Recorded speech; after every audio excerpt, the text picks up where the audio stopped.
मानगोनां दिनै नैबे जोंनि बिजनि हालाम सिङाव खेराइसालि बा बाथौसालियाव नुजाफैनो हानाय जोंनि मिरु आफादनिनो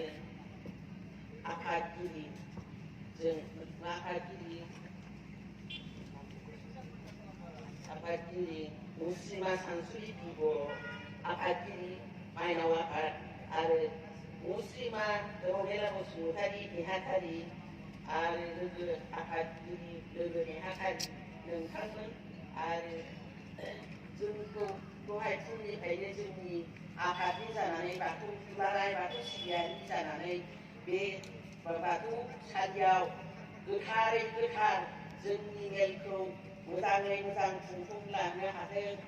बार अखानिफ्राय उथिलांनानै आफोद खैफोदनिफ्राय बारग'नानै जोंनि नैबे मेलनि थांखिखौ जाफुंसारथों होननानै बे दौरि बिथां मानगोनां गबिन्द बसुमतारी नोंथांमोननोबो आं गिबियावनो खुलुमनाय बावबाय आरो मानगोनां नोंथांनिनो दौरि हान्जा बा दौरि लोगो नोंथांमोननोबो आङो साफ्रोमनोबो आं गोसो गोरबोजों नोंथांमोननोबो खुलुमनाय बावबाय आरो लोगोआव आसारिफोर दङ बे आसारिफोरनोबो आं बावबाय।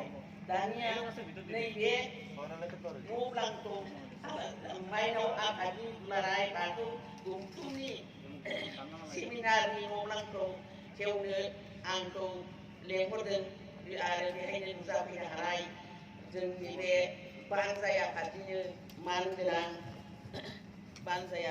मानगोनां मुस्रि प्रनिल बर' आफादगिरि मुस्रि लन्दराम बर' नेहाथारि आरो बोसोनगिरि नोंथांमोन आरो बायदि बायदि बिबानगिरि बिनि सिङाव थानाय मानिजाथाव नोंथांमोन आरो दाब दाब जायगानिफ्राय दिनै मेरु आफादनि जानानै बा गाव डिस्ट्रिक्टनिफ्राय जानानै जोंनि नैबे मेलाव नुजाफैनो हानाय मोनफ्रोमबो डिस्ट्रिक्टनिफ्राय बा मेरु आफादनिफ्राय नुजाफैनो हानाय माइनाव आफादनि आफादगिरि नेहाथारि आरो बोसोनगिरि नोंथांमोन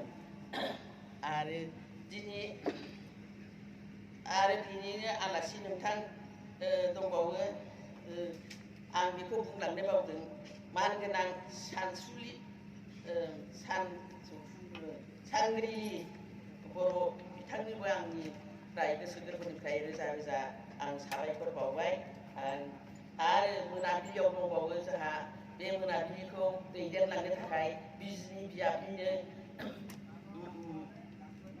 बियाबनिनो जोंहा बाबुराम बसुमतारी बे आरज माबाखौ बिथाङानो दैदेनगोन आरो लोगोसे बिजोंनो आरजगिरि नोंथांमोनहाबो बेहायनो हेफाजाब होनानै जयैनो खुंनायगोन।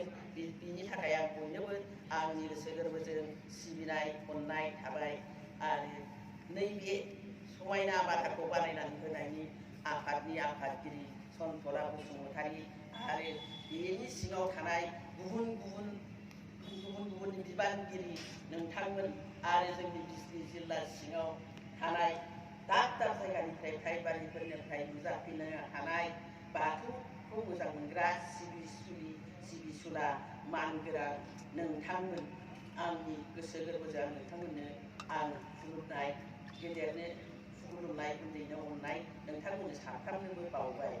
दा बे बादा बेखेवनायनि सोमोन्दै आं मा बुंनो आं बादा बेखेवनायनि आलासिफोरखौ बिथांमोनहानो बे मेलाव बाहागो लानो थाखाय बिथांमोनहानो फैदों।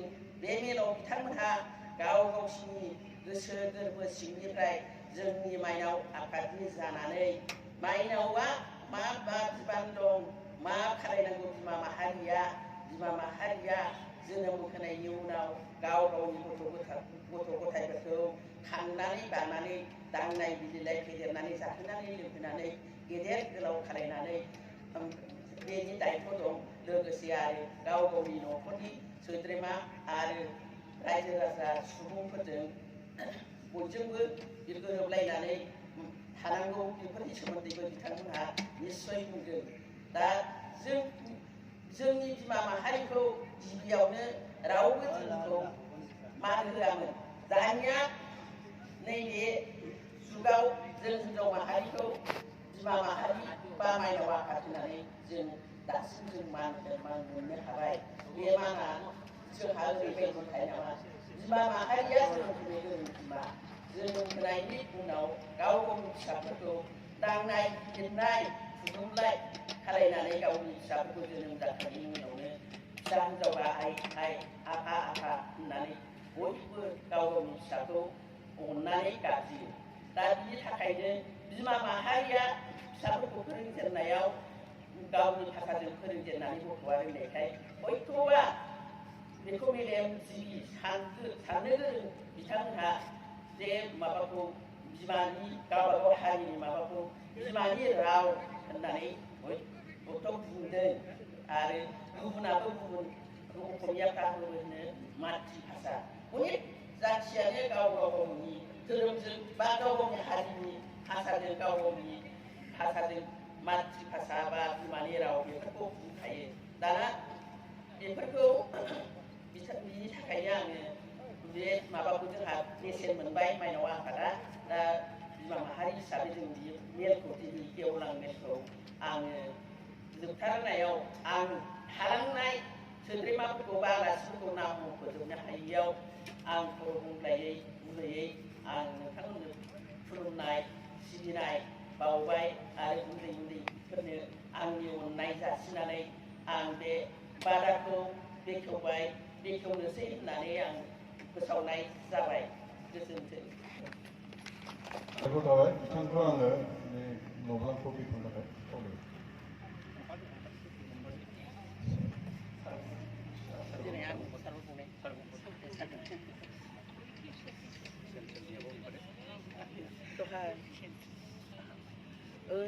Ding ding pece, ding ding pece, ding ding pece, ding ding pece, ding ding pece.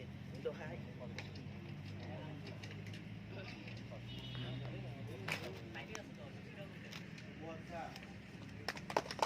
Jai Apa Borai Batauni. Jai Apa Borai Batauni. Durai Pada Dharmani Gautamni. Durai Pada Dharmani Gautamni. Jai Maina Afarni. Jai Maina Afarni. Doha.